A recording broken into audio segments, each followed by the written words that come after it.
Հարգելի քաղաքացիներ, կենտրոնական ընտրական հանձնաժողովից շարունակվում է ուղիղ եթերով հեռարձակումները։ Մեր տաղավարում հյուրընկալել ենք ներքին գործերի նախարարության միգրացիա եւ քաղաքացիության ծառայության ղեկավար Տիկին Նելի Դավթյանին, ով կներկայացնի ընտրողների ցուցակների հետ կապված ամբողջ տեղեկատվությունը։ Համեցեք Տիկին Դավթյան։ Շնորհակալ եմ Տիկին Ղուկասյան, ներկայացնում ներքին գործերի նախարարության միգրացիա եւ քաղաքացիության ծառայության տիրույթում կատարված աշխատանքները, որոնք հիմնականում վերաբերում են ընտրողների ռեգիստրի վարման եւ մշակման աշխատանքներին, ինչպես նաեւ ընտրողների ցուցակների գեներացման եւ ճշգրտումների աշխատանքներին, բայց մինչ այդ մենք մայիսի 16-ից մինչեւ ապրիլի 2-ը ներառյալ պատգամավորության հայտ ներկայացնելու ցանկություն ունեցող անձանց տրամադրել ենք տեղեկանք միայն Հայաստանի Հանրապետության քաղաքացի հանդիսանալու եւ վերջին 4 տարում միայն Հայաստանի Հանրապետությունում մշտական բնակություն ունենալու վերաբերյալ այդպիսի 2680 դիմում ենք ստացել եւ մերժումները 48-ն մնացածը բավարարվել են։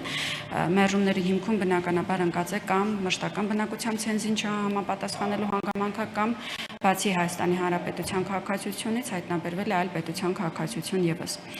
Այնուհետև մենք նախնական ցուցակների հրապարակումից հետո մեկնարկել ենք քաղաքացիների ահազանգերի հիման վրա ցուցակների ճշգրտման աշխատանքներ, ինչպես նաև ընդունել ենք դիմումներ ըստ հաշվառման հասցեի ընտրողների ցուցակից ժամանակավորապես դուրս գալու եւ ըստ գտնվելու վայրի ընտրական տեղամասի ընտրողների ցուցակում ընդգրկվելու վերաբերյալ։ Այսպիսի դիմումներ մեզ կարող էին ներկայացնել ինչպես համայնքի ներսում բնակավայրից բնակավայր ընտրատեղամասը փոխել ցանկացող քաղաքացիները, այնպես էլ մարզերից դեպի Երևան շարժերն ենք կառավարել։ Այսպիսի դիմումներ ներկայացրել են նաև հաշմանդամություն ունեցող անձինք, ովքեր ցանկացել են հարմարացված հատուկ ընտրատեղամասում իրենց քվեարկելու իրավունքը իրականացնել, ինչպես նաև Հայաստանի Հանրապետությունում հաշվառում չունեցող անձինք։ Ստացել ենք ավելի քան 36000 նմանօրինակ դիմում, ընդհանցավորվել են 29100-ը, մնացածը պատշաճ լրացված չեն եղել։ Այս 29100-ից 81-ը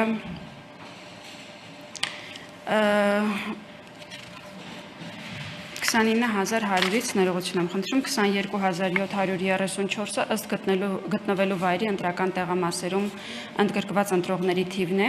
492-ը հաշվառում չունեցող ընտրողների կողմից դիմումներն են, որոնք պատշաճ բոլորը ընդհանցավորվել են, 5239 դիմում ստացվել է ոստիկանության ծառայողներից ըստ հերթապահության բաշխվածության, որոնք ընդհանցավորվել են, ստացիոնար բուժման մեջ գտնվող ընտրողների թիվը 627 է, տեղաշարժման դժվարություն ունեցող ընտրողների թիվը 8 է։ Ես հնչեցնեմ նախնական ցուցակներում առկա ընտրողների թիվը, որը եղել է 2,483,021, սակայն վերջնական ցուցակներում այս թիվը արդեն ավելացել է կազմելով 2,485,851։ Թիվը ավելացել է եւ սա նորմալ է, որովհետեւ այս ընթացքում նախնական ցուցակները հրապարակելուց հետո, ինչպես նշեցի, բազմաթիվ ճշգրտումներ ենք կատարել եւ բոլոր նրանք, ովքեր օրինակ փաստաթղթի վավերականության ժամկետը լրացած լինելու հիմքում չկային նախնական ցուցակներում, կարգավորել են փաստաթղթային հարցերը եւ ընդգրկվել են արդեն վերջնական ցուցակներում։ Նման օրինակ կարգաբերումներ արվել են նաեւ հաշվառումների մասով։ Հունիսի 2-ից մինչև 6-ը երեկվա դրությամբ մենք ընդունել ենք նաեւ քվեարկության օրը կազմվող լրացուցիչ ցուցակներում ընդգրկվելու դիմումներ, թիվը կազմել է 1180, այս դիմումների ընդունումը շարունակելու ենք մինչև քվեարկության օրվա ավարտը այսօր 20:00-ն, 81-ը մերժված են, այս անձինք ազատ են դիմելու դատարան եւ մի մասը արդեն դիմել է, որպես կանոն դատարանը հիմքերի առկայության դեպքում վերականգնում է, այսպես ասած, ընտրելու իրավունքը եւ անձը նորից վերադառնում է միգրացիա եւ քաղաքացիության ծառայության տարածքային ստորաբաժանում, դատարանի վճռի հիման վրա ստանում է համապատասխան տեղեկանք եւ ընդգրկվում է լրացուցիչ ցուցակներում։ Ես խորհուրդ եմ տալիս այս դատական process-ին վերաբերվել որպես ստանդարտ ընթացակարգ, որովհետեւ բոլոր հարցերը կարգավորվում են այնպիսի ողջամիտ ժամկետում, որ անձը հասցնի իրացնել իր ընտրելու իրավունքը։ Մենք տրամադրել ենք 622 անձը հաստատող փաստաթղթին փոխարինող տեղեկանք, որով անձինք եւս ստանում են տեղեկանք լրացուցիչ ցուցակներում ընդգրկվելու վերաբերյալ եւ կարողանում են իրացնել իրենց ընտրելու իրավունքը։ Նման իրավիճակ առաջանում է, երբ օրինակ անձը ցանկանում է մոտենալ ընտրելու, սակայն արձանագրում է, որ չի գտնում իր փաստաթուղթը, կամ փաստաթղթի ժամկետը լրացած է ավելի քան 6 ամսով։ Տվյալ պարագայում անձը առհասարակ բացակայում է ընտրողների ցուցակներից եւ կարող է մոտենալ միգրացիա եւ քաղաքացիության ծառայության ցանկացած տարածքային ստորաբաժանում, վերցնել փոխարինող փաստաթուղթ, որով եւս ընդգրկվել լրացուցիչ ցուցակներում։ Լրացուցիչ ցուցակներում ընդգրկվելու արդեն 615 տեղեկանք ենք տրամադրել։ Հաճախ հնչող պարզաբանման կարիք ունեցող հարց է, թե ինչու է մեր այս տարվա ընտրողների թիվը մոտ 100,000-ով պակաս նախորդ 2021 թվականի ազգային ժողովի ընտրությունների թվից։ Ես պարզաբանեմ, որ 21 թվականին ընտրական օրենսգրքում տեղի ունեցած փոփոխություններին համաձայն եւ որոնք ուժի մեջ մտան 22 թվականի հունվարի 1-ից ընտրողների ցուցակներում ընդգրկվում են անձինք, ում փաստաթուղթը կամ վավեր է, կամ վավերականության ժամկետը լրացած է ոչ ավել քան 6 ամսով, մինչդեռ 2021 թվին որևէ նմանօրինակ ֆիլտր չի կիրառվել եւ 18 տարին լրացած բոլոր Հայաստանի Հանրապետության քաղաքացիների թիվը ընդգրկված է եղել ցուցակներում։ Նշեմ նաեւ, որ կան որոշակի պարզաբանում պահանջող գրառումներ առ այն, որ ընտրողների թիվը Հայաստանի մշտական բնակչության թվի համեմատ մեծ է, ես նշեմ, որ ոչ թե բնակչության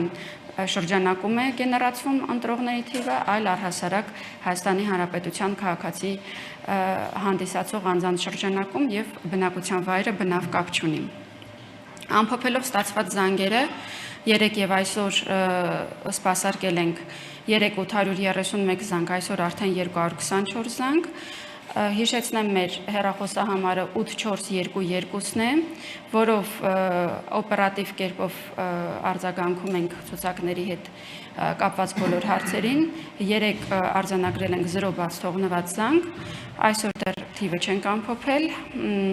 Նշեմ, որ զանգերը հիմնականում վերաբերում են ընտրացուցակների ճշգրտման գործընթացներին, հաշվառման հասցեի վերաբերյալ պարզաբանումներ են, անձահաստատող փաստաթղթերի եւ դրանց վավերականության ժամկետի հետ կապված հարցեր են, ընտրություններին մասնակցելու իրավունքի եւ կարգի վերաբերյալ հարցեր են եւ խորհրդատվական բնույթի այլ զանգեր են։ Ընդհանուր առմամբ նշեմ, որ չենք արձանագրել որևէ զանգ, որի հետքերով ուսումնասիրություն եւ ծառայական քննություն նշանակված լինի, այսինքն բոլոր 1000-ից ավելի զանգերի պարագայում, երբ հարցը վերաբերել է ինչու ներգրաված չի քաղաքացին ընտրական ցուցակներում, պարզաբանվել է, որ դա իրավաչափ է եւ նորմալ է։ Անդրադառնամ մեր ունեցած այս պահին դատական գործերի ամփոփ պատկերին, վերջին օրերին Ղարաբաղից տեղահանված անձինք, ովքեր ժամանակավոր պաշտպանության ներքո են գտնվում, նույն է թե ունեն փախստականի կարգավիճակ, դիմել են դատարան, որոշակի քանակությամբ հայցեր են ներկայացվել քաղաքացիական դատարան, ընտրողների ցուցակում ընդգրկվելու նպատակով։ Մենք բազմիցս վերահաստատել ենք, որ ընտրելու իրավունք ունի եւ սա ամրագրված է սահմանադրությամբ միայն ու միայն Հայաստանի Հանրապետության քաղաքացի հանդիսացող անձը, ում 18 տարին լրացած է, այնպես որ տեղահանված անձանց շրջանում ընտրություններին մասնակցելու միակ ճանապարհը քաղաքացիություն ստանալն է եւ բավարար է դիմել անձահաստատող փաստաթուղթ ստանալու համար, դիմումի հիման վրա մենք տրամադրում ենք տեղեկանք, որով կարողանում է անձը իրացնել իր ընտրելու իրավունքը։ Քաղաքացիական դատարան ընդհանուր թվով նմանօրինակ 184 հայցադիմում է ներկայացվել, 153-ի ընդունումը մերժվել է, 3-ի մասով ունեցել ենք կայացված վճիռներ, որոնք ներքին գործերի նախարարությունը բողոքարկել է վերաքննիչ դատարան, ընդդատյա չլինելու հիմնավորմամբ, քանի որ մենք պնդել ենք, որ սա ցուցակների ճշգրտման վեճ չէ, սա անձի քաղաքացիության, այսինքն բովանդակային հարց է եւ դատարանը բեկանել է կայացված վճիռները։ Ընդհանուր առմամբ վարչական դատարանում ներկայացվել է 20 հայցադիմում, այսօրվա տվյալներ եմ հրապարակում, 11 հայցապահանջ մերժվել է, 3 հայցապահանջի վարույթի ընդունումը եւս մերժվել է, 6 հայցապահանջ վերադարձվել է շտկումների։ Ճշգրտումներ կատարելու հայցապահանջով վարչական դատարան է ներկայացվել 10 հայցադիմում, 2-ը մերժվել են, 1-ը բավարարվել է, 1-ը մասնակի բավարարվել է, 5-ը վերադարձվել է, 1-ը դեռևս գտնվում է մակագրման փուլում։ Սրանք չէին վերաբերում տեղահանված անձանց կողմից ներկայացված դիմումներին։ Այս պահին դատալեքս համակարգով 28 հայցի մասով դեռևս մակագրում առկա չէ։ Ինչ վերաբերում է վերջին 4 տարում միայն Հայաստանի Հանրապետության քաղաքացի հանդիսանալու եւ վերջին 4 տարում Հայաստանի Հանրապետությունում մշտապես բնակվելու մասին տեղեկանք տրամադրելու հայցապահանջներին, ապա այդպիսիք եղել են 3-ը, մեկը մերժվել է, մեկը բավարարվել, մեկը վերադարձվել։ Նշեմ ամենատարածված հարցերի պատասխանները, որոնք են ինչու իմ տվյալը եղել է նախնական ցուցակներում, սակայն չկա վերջնականում, ամենատարածված պատճառը այսպիսի իրավիճակի այն է, որ նախնական ցուցակների հրապարակումից հետո անձը բնակելի տարածքի սեփականատիրոջ դիմումի համաձայն հանվել է հաշվառումից եւ բնականաբար հանվել է նաեւ վերջնական ցուցակներից, ինչպես նշեցի, տվյալ պարագայում անձը ունի ընտրելու իրավունքը վերականգնելու եւ իրացնելու հնարավորություն դատարանի միջոցով։ Կա իրավիճակ, երբ լրացած է անձի 18 տարին, սակայն անձը ներառված չի ընտրական ցուցակներում, սրա պատճառն այն է, որ փաստաթղթավորված չի, սա եւս հնարավոր է շտկել դատարանի միջոցով։ Եվ ամենատարածված այսօրվա մեր դիմումների պատճառն այն է, որ անձը չունի վավեր փաստաթուղթ կամ վավերականության ժամկետը լրացած այնպիսի փաստաթուղթ, որի վավերականությունը չի լրացել ավելի քան 6 ամիս, եթե չի լրացել ավելի քան 6 ամիս, անձը ընտրում է այդ ժամկետանց փաստաթղթով մոտենալով միանգամից ընտրատեղամաս, եթե լրացել է ավելի քան 6 ամիս, ապա մոտենում է փոխանակման դիմում է ներկայացնում ցանկացած տարածքային ստորաբաժանումում եւ դրա հիման վրա իրացնում է իր ընտրելու իրավունքը մեր կողմից տրամադրված տեղեկանքի միջոցով։ Ստանում ենք նաեւ զանգեր, որ անձինք բողոքում են, որ չեն ստացել ծանուցումներ, ես նշեմ, որ ծանուցումներ թղթային ծանուցումների կարգը փոխվել է դեռևս 2024 թվականին, ընտրական օրենսգրքի այս փոփոխությունը կատարվել է սեպտեմբերի 10-ին, ուժի մեջ է մտել հոկտեմբերի 10-ին եւ առնվազն 3 տեղական ինքնակառավարման մարմինների ընտրություններ ինքս եմ մտաբերում, որ այլևս առանց թղթային ծանուցումների ենք իրականացրել, հրապարակելով ինչպես նախնական, այնպես էլ վերջնական ընտրողների ցուցակները կենտրոնական ընտրական հանձնաժողովի կայքում եւ ներքին գործերի նախարարության պաշտոնական կայքում։ Ընտրելու իրավունք չունեն բնականաբար այն քաղաքացիները, այն անձինք, ում քաղաքացիությունը դադարեցվել է, ինչպես նախնական, այնպես էլ վերջնական ցուցակների հրապարակումից հետո, անգործունակ ճանաչված անձինք չունեն ընտրելու իրավունք, ծանր եւ առանձնապես ծանր հանցագործությունների համար դատապարտված անձինք չունեն ընտրելու իրավունք։ Ես անդրադառնամ նաեւ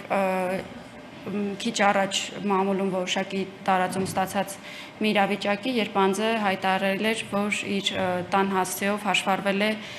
Թուրքիայի քաղաքացի, որից ինքը տեղյակ չէ, հարգելով անձնական տվյալների պաշտպանության սկզբունքը, պարզապես հերքեմ, որ անձը Թուրքիայի քաղաքացի է, եթե կա ցուցակներում եւ կա իրավաչափ ճանապարհով արդեն ճշտված է, ապա բնականաբար հանդիսանում է Հայաստանի Հանրապետության քաղաքացի, կարող է ունենալ նաև այլ պետության քաղաքացի, որը որ հստակ արձանագրեմ Թուրքիայի քաղաքացիությունը չէ։ Տվյալ բնակելի տարածքի սեփականատերը եւ այն անձը, ով մամուլում նման հրապարակում էր արել, հրավիրվել են միգրացիայի եւ քաղաքացիության ծառայություն պարզաբանումների եւ հաշվառման հիմքերը քննարկելու, որը միանգամայն իրավաչափ է, ինչպես նշեցի։ Ըստ էության այսքանը։ Շնորհակալություն Տիկին Դավթյան, հարգելի գործընկերներ, կան հարցեր։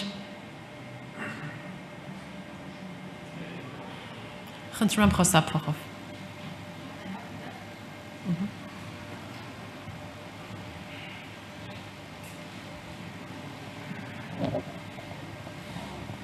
Տիկին Դավթյան, խնդրեի ներկայացնել նախորդ համապետական ընտրությունների հետ կապված այդ տարի ինչ փոփոխություն է եղել ընտրողների թվի աճ, թե հակառակ միտումներ նկատվել։ Նախորդ համապետական ընտրությունների ընտրելու իրավունք ունեցողների թիվը, այսինքն դա միշտ երկու կարևոր սկզբունքի հիման վրա է հաշվարկվում, 10 տարին լրացած լինելու հանգամանքն է եւ Հայաստանի Հանրապետության քաղաքացիություն ունենալու հանգամանքն է, սակայն ընտրողների ցուցակներում հայտնվել են 21 թվականին անձինք, ովքեր այս երկու չափորոշչին են միայն համապատասխանում, ներողություն, ոչ թե ընտրողների ցուցակում հայտնվել են, այլ ընտրողների թիվը, երբ որ հրապարակել ենք, միայն այս երկու չափորոշիչն ենք հաշվի առել, 18 տարին դրացած է եւ Հայաստանի քաղաքացի է։ Իսկ նույն թվականին կատարված փոփոխությունների հիման վրա այս տարի մեր հրապարակած թվում եղել են 18 տարին դրացած այն ՀՀ քաղաքացիները, ում փաստաթղթի վավերականությունը կամ ուժի մեջ է կամ դրացած է ոչ ավել քան 6 ամիս։ Բնականաբար մեծ ֆիլտրացիոն գործիք է սա իրենից ենթադրում եւ բոլոր նրանք, ովքեր քաղաքացի են, բայց չունեն իմ նշած ժամկետի մեջ գտնվող անձը հաստատող փաստաթուղթ, թվի մեջ ներառված չեն եղել։ Դավթյան նաև սուր թեմա է մահացածների անունը ցուցակներում գտնելու խնդիր, այս տարի ինչ է կարել, ինչպես եք ներքին բազաները մաքրել եւ ինչ գործիքակազմ եք կիրառել կրկնակվյարկությունը նաև բացառելու համար։ Կրկնակվյարկությունը ի սկզբանե բացառված է կենտրոնական ընտրական հանձնաժողովի կողմից ներդրվող գործիքակազմերով, մասնավորապես մատնահետքի գործիքով, իսկ ցուցակներից մահացած անձանց տվյալները դուրս բերելու համար, ինչպես համագործակցել ենք համայնքային ոստիկանության մեր գործընկեր ներկայացուցիչների հետ, որոնք տնայցերի միջոցով դուրս են բերել պատկերը, փոխանցել են մեզ ուսումնասիրության, այնպես էլ խոսքը բացառապես այն մահերի մասին է, որոնք արձանագրվել են Հայաստանի Հանրապետության սահմաններից դուրս եւ հուղարկավորությունը տեղի ունեցել սահմաններից դուրս եւ դրանից հետո որևէ տվյալ չի փոխանցվել ոլորտի լիազոր մարմին, քաղաքացիական ակտերի գրանցման գործակալություն, այնուհետեւ նաեւ միգրացիա եւ քաղաքացիական ծառայություն եւ իհարկե այս մաքրման աշխատանքները իրականացվել են, եթե մահացած անձի հարազատներից կամ ընտանիքի անդամներից որևէ մեկը որևէ տվյալ փոխանցել է մեզ։ Կանալ հարցեր։ Եթե չկան, կան ինչ-որ բան Տիկին Դավթյան Մարկոզյանակ ավելացնել։ Ուղղակի նորից հիշեցնեմ մեր հաղորդակցության միջոցները, մեր սոցիալական մեդիայի բոլոր խողովակներով օպերատիվ տարբերակով արձագանքում ենք բարձրացված հարցերին եւ զանգերի կենտրոնը 8422։ Շնորհակալություն Տիկին Դավթյան։ Հավանիչ տեսանյութը եւ բաժանորդագրվիչ նորությունները բաց չթողնելու համար։